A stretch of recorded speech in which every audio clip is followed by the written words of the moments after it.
100 रोटी वाला ससुराल। सुनो जी, मुझे तो शीतल की बड़ी फिक्र रहती है।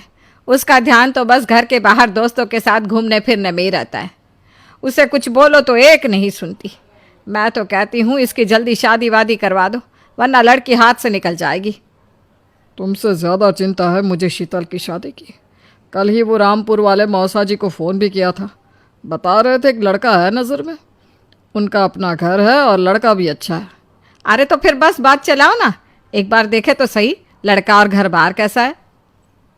कौन से लड़की की बात चल रही है यहाँ? तुम्हारी शादी की बात चल रही है बेटी। अब तुम्हारी शादी की उम्र हो रही है तो लड़का तो देखना पड़ेगा ना। उफ़ो, मुझे अभी नहीं करनी शादी वादी। ये तो मेरे खेलने कूदने के दिन है। बहुत खेल कूद ली तुम। अब घर के काम धाम सीखने की कोशिश करो, समझी? ससुराल जाकर हमारी नाक मत कटवा देना। सब्जी काटनी तो आती नहीं इसको, तो नाक ही कटवाएगी। अरे मैं इसे शादी तक अच्छे से सब सिखा दूंगी। आप तो बस उस लड़के से इसकी शादी के बाद चलवाओ। कुछ दिनों बाद कुणाल और उसकी माँ शीतल को देखने घर आते हैं। कुणाल दिखने में बड़ा ही स्मार्ट होता है। शीतल तो उसे देखती ही रह जाती है। देखो जी, हमारी कोई डिमांड तो है नहीं, बस हम चाहते हैं कि लड़की घरेलू हो, घर के सारे कामकाज संभाल ले। अब आपके परिवार में तो बस 3 ही लोग हैं, पर हमारा तो खूब भरा पूरा परिवार है। बाकी हमें लड़की के घूमने फिरने दोस्तों से मिलने से कोई दिक्कत नहीं है। घर का काम करने के बाद जो चाहे सो करे। अरे वाह, ये तो इतने बढ़िया लोग हैं। लड़का भी इतना स्मार्ट है और ऊपर से इन्हें मेरे घूमने फिरने से भी कोई दिक्कत नहीं है। हे भगवान, तूने तो बिना मांगे ही मुझे सब दे दिया। बताओ जी, और क्या चाहिए हमें? हमारी तरफ से तो रिश्ता पक्का है जी।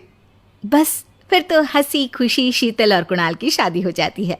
शीतल मन ही मन बड़ी खुश होती है और उसी खुशी के साथ वो अपने ससुराल में कदम रखती है।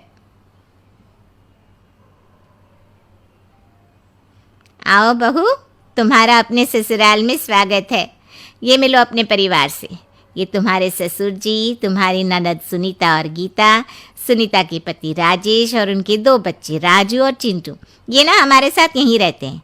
ये तुम्हारी दादी सास है और बाकी लोग अभी बाहर गए हुए हैं। इतने सारे लोग, ये सब यहीं रहते हैं इस घर में? अरे अभी तो मेरे देवर देवरानी और उनके 3 बच्चे यहाँ नहीं है।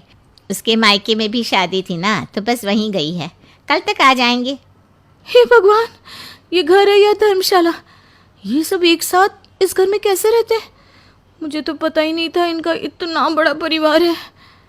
अब समझी कि कोई डिमांड क्यों नहीं की इन्होंने। ये सब चाल चले मेरे साथ। अरे बहू, खड़े खड़े क्या सोच रही हो? चलो अपने कमरे में जाकर आराम करो। जी माँ जी। अगले दिन शीतल का ससुराल में पहला दिन होता है। शीतल रसोई में जाकर सबके लिए खीर बनाने लगती है। तभी उसके ननद सुनीता आती है। अरे वाह भाभी, आज क्या बना रही हो? बस दीदी, आज वो पहली रसोई है ना, तो खीर बना रही थी। अरे भाभी, ये खीर वीर रहने दो। घर में 4 लोगों को शुगर है और कुछ लोग मीठा ही नहीं खाते। आप ना सीधा खाना ही बना दो। क्या फ़र्क पड़ता है मीठा बने या नमकीन? बस बहू के हाथ की पहली रसोई होनी चाहिए ना। जी दीदी, तो फिर मैं खाना ही बना देती हूँ। आप बता दो खाने में क्या बनेगा? बस सिंपल सी कोई सब्जी बना दो, जैसे आलू गोभी या आलू मटर, और उसके साथ रोटियां सेक दो। हमारे परिवार में अब तुम्हें मिलाकर पूरे 20 लोग हो गए हैं। 15 बड़े और 5 बच्चे। बड़ों की 6 और बच्चों की 2 के हिसाब से रोटी बना देना। चलो मैं चलती हूँ, सब देख लेना। हाँ, बड़ों की 6 रोटी मतलब कि 15 लोगों की 90 रोटियाँ, और बच्चों की 2 रोटी मतलब 5 बच्चों की 10 रोटियाँ। 90 और 10 मतलब कुल मिलाकर 100 रोटियाँ। हाय, मैं तो मर गई। 100 रोटी अकेले कैसे बनाऊंगी? माँ, ये तुमने मेरी शादी कहाँ कर दी? शादी से पहले तो मैंने कभी 4 रोटी से ज़्यादा नहीं बनाई। शीतल एक बड़ी सी परात में 100 लोगों के हिसाब से आटा निकालती है और उसे गूंथना शुरू करती है। आटा गूंथते गूंथते शीतल के पसीने छूट जाते हैं। उसके बाद बारी आती है रोटी बनाने की। शीतल एक एक करके रोटी बनाना शुरू करती है और 10 रोटी बनाते ही अपनी कमर पकड़ लेती है। हाय, मैं मर गई। मेरी कमर टूट गई खड़े खड़े, और ऊपर से इतनी गर्मी। मैं 100 रोटियां कैसे बनाऊंगी? अरे भाभी, सब बाहर रोटियों का इंतजार कर रहे हैं। ज़रा जल्दी जल्दी रोटी सेक दो। सब